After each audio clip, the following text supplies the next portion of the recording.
How many electrons are there in a glass of water. अगर हम एक गिलास पानी पीते हैं तो उसमें कितने नंबर ऑफ इलेक्ट्रॉन पी जाते हैं, कितने नंबर ऑफ प्रोटॉन पी जाते हैं और कितने number of H2O molecule P जाते हैं। बेसिकली अगर पानी को देखा जाए तो पानी H2O से बना हुआ है, यानी कि 2 हाइड्रोजन और 1 ऑक्सीजन से मिलकर के बना हुआ, और हाइड्रोजन और ऑक्सीजन में इलेक्ट्रॉन प्रोटॉन्स होते हैं।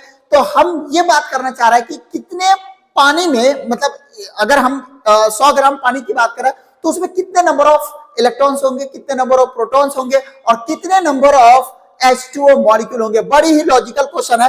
अगर हमें इसका जवाब मिल जाता है तो हमारा जो पानी पीने का नजरिया है वो बदल जाएगा, है ना। पानी पीने का जो हम मालिक का शुक्र अदा करते हैं तो वो तौर तरीका आज के बाद बदल जाएगा, क्योंकि हमें एहसास होगा कि एक गिलास जिसमें कि मात्र मैंने 100 ग्राम लिया हुआ है, 100 ग्राम अगर हम पानी पीते हैं तो कितने इलेक्ट्रॉन पी जाते हैं, कितने प्रोटॉन पी जाते हैं और कितने नंबर ऑफ H2O मॉलिक्यूल पिए जाते हैं। तो आज हम लोग इसी पर बात करने वाले हैं। तो सवाल है कि अगर हमारे पास 100 ग्राम ऑफ वाटर है, H2O मतलब पानी है, तो कितने नंबर ऑफ इलेक्ट्रॉन्स होंगे, कितने नंबर ऑफ प्रोटॉन्स होंगे और कितने नंबर ऑफ H2O मॉलिक्यूल होंगे। आज का यही सवाल है। तो सवाल उठता है कि सर इसको कैसे सॉल्व करेंगे। तो आपको याद होगा केमिस्ट्री वगैरह में आपने पढ़ा होगा कि एक साइंटिस्ट थे एवोगैड्रो, जिनका कहना था कि अगर आप 18 ग्राम सब्सटेंस लेते हैं, पानी 18 ग्राम पानी लेते हैं, तो उसमें आपको 6.02 into 10 to the power 23 molecules मिलेंगे। तो उसी कॉन्सेप्ट को यूज करेंगे हम लोग यहाँ और इसको हम लोग सॉल्व करने की कोशिश करेंगे। तो हमारे पास जो पानी है वो कितना है, 100 ग्राम है। हम लोग इसी पर बात कर रहे हैं, ठीक ना। और एवोगैड्रो साहब का कहना था कि 18 ग्राम अगर हम पानी लेते हैं, 18 ग्राम, तो 18 ग्राम में जो नंबर ऑफ मॉलिक्यूल्स मिलेगा वो मिलेगा 6.02 into 10 to the power 23 molecule, यानी H2O। इतना हमें मिलने वाला है। तो यहां से हम 1 ग्राम में अगर बात करें तो भी हम लोग निकाल सकते हैं। अगर मैं 1 ग्राम की बात करूं तो 1 ग्राम में क्या हो जाएगा आपका 6.02 into 10 to the power 23 divided by, इस 18 को इधर भेज देते हैं, 18 आपका H2O मॉलिक्यूल। इतना कुछ होगा कितने में, 1 ग्राम में। और हमने कितना लिया हुआ है, 100 ग्राम, ताकि कैलकुलेशन में हमें आसानी हो, ठीक ना। एक गिलास पानी में हमने 100 ग्राम ही मात्र पानी लिया हुआ है। तो अब हम इसको 100 से मल्टीप्लाई कर देते हैं, यानी अगर हम इसको 100 से मल्टीप्लाई कर दें तो बात बन जाएगी। 100 ग्राम ऑफ वाटर की अगर मैं बात करूं तो यहां पर आप लिख सकते हैं 6.02 into 10 to the power 23 divided by 18, और कितना ग्राम, तो 100, तो 100 से इसको मल्टीप्लाई कर दिया, 100 ग्राम H2O, इतना। बस अब आप इसको सॉल्व करना है, आपको नंबर ऑफ मॉलिक्यूल्स मिल जाएगा। तो चलिए कोशिश करते हैं, इसको भी सॉल्व कर ही लेते हैं।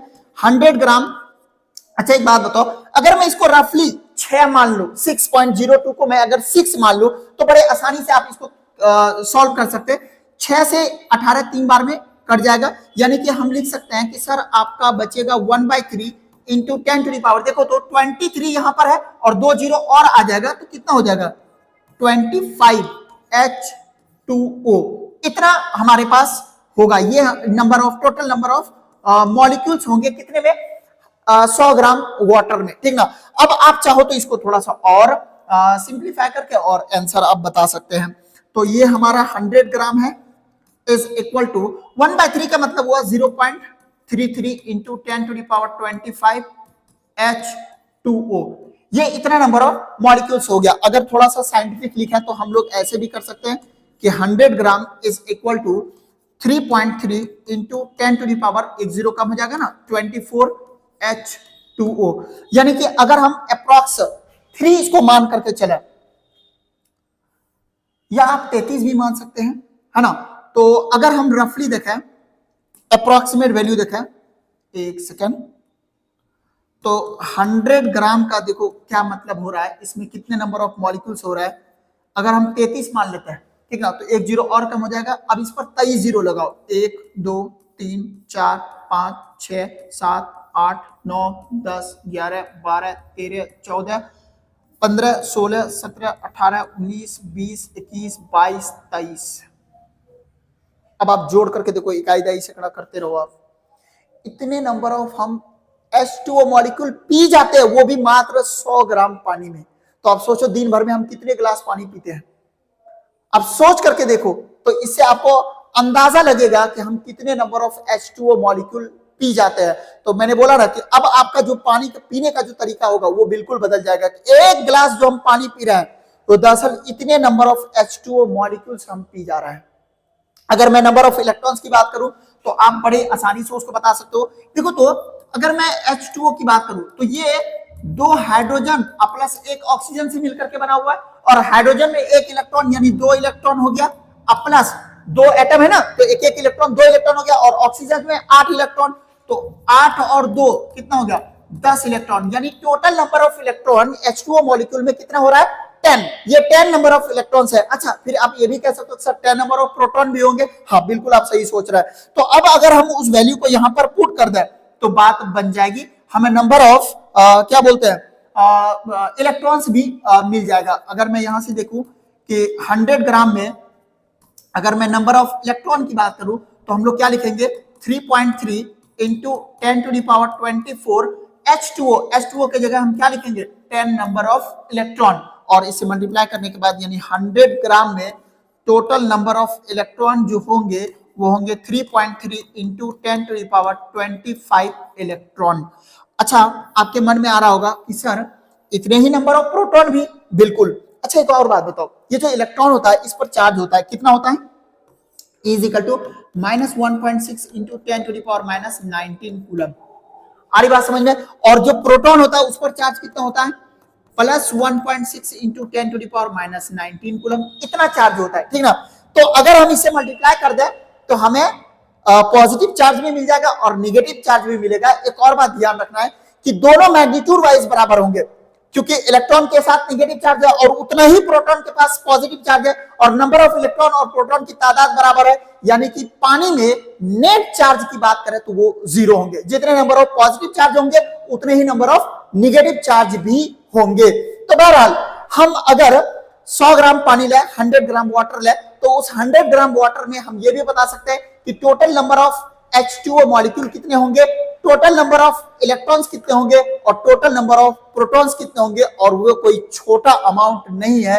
ये 10 टू द पावर 25 के लमसम में आ रहा है। अब आप सोच करके देखो, यानी कि ये 3 पर अप्रॉक्स अगर बात करें 3 पर कितना जीरो 25 जीरो, इतना बड़ा नंबर होता है सिर्फ एक गिलास पानी में। तो आप सोच करके देखो मालिक का जितना आप शुक्रिया अदा करेंगे उतना कम है। ये जो पानी हमें मिल रहा है इतने नंबर ऑफ इलेक्ट्रॉन्स मिल रहा है वो बिल्कुल फ्री में मिल रहा है ना। इसलिए हमें कहा जाता है कि एक गिलास पानी पी लो और जो पिला रहा है उनका भी शुक्रिया अदा कर दो और ऊपर वाले का भी शुक्र अदा कर दो कि मालिक आपका बहुत शुक्र है कि हमें एक गिलास पानी आपने पिलाया। समझ आ रही बात? कारण ये है कि आप अगर इसको बेसिक से जाकर के देखेंगे तब आपको एहसास होगा कि दरअसल पानी ऐसे नहीं बना है, वो H2O मॉलिक्यूल है, हाइड्रोजन और ऑक्सीजन के मिलने से वो पानी बना है। और वो नंबर ऑफ मॉलिक्यूल्स की अगर हम तादाद बात कर रहे हैं तो एक गिलास पानी में 10 टू द पावर 24। अब आप समझ रहे हो कितना बड़ा नंबर है। इलेक्ट्रॉन की बात कर रहे हैं तो एक जीरो और बढ़ गया, उतना ही नंबर ऑफ प्रोटॉन, और फिर दोनों का अगर चार्ज की हम बात करें तो वो भी निकाल सकते हैं, जितना पॉजिटिव होगा उतना ही नेगेटिव होगा। चलिए खैर एक और चीज, ये इलेक्ट्रॉन प्रोटॉन पर जो चार्जेस होता है इसके बारे में मैंने क्वार्क्स मॉडल पर बात किया था। अगर आपने उस लेक्चर को नहीं देखा है तो मैंने डिस्क्रिप्शन में नीचे लिंक दे दिया है, आप उसको जरूर देख लेना, ठीक है। चलिए ठीक है, आज इतना ही रखते हैं। अच्छा जाते जाते एक और चीज मुझे याद आ रहा है कि अगर मैं आपसे ये कहूं हमारे पास 100 ग्राम नहीं एक गिलास पानी है और अब मैं इसमें 250 ग्राम पानी रख रहा हूं, जो हमारे पास H2O है वो कितना है 250 ग्राम है, तब आपको बताना है कि नंबर ऑफ H2O मॉलिक्यूल कितना होगा, नंबर ऑफ इलेक्ट्रॉन कितना होगा और नंबर ऑफ प्रोटॉन कितना होगा। अभी मैंने पानी कितना रखा था 100 ग्राम 100 ग्राम, अब मैंने कितना रख दिया 250 ग्राम। तो 250 ग्राम वाटर में कितने नंबर ऑफ H2O मॉलिक्यूल होंगे, कितने नंबर ऑफ इलेक्ट्रॉन होंगे और कितने नंबर ऑफ प्रोटॉन होंगे। फिर आपको चार्ज भी निकाल लेना है, हालांकि नेट चार्ज तो जीरो होगा लेकिन फिर भी आपको देखना है कि हमारा पॉजिटिव चार्ज कितना आ रहा है और नेगेटिव चार्ज कितना आ रहा है। तो चलिए इसको सॉल्व करिए, कमेंट करके बताइए कितना आ रहा है, फिर बाकी हम लोग अगले लेक्चर में फिर मिलते हैं तो कुछ और बात करेंगे। चलिए ठीक है, थैंक यू सो मच।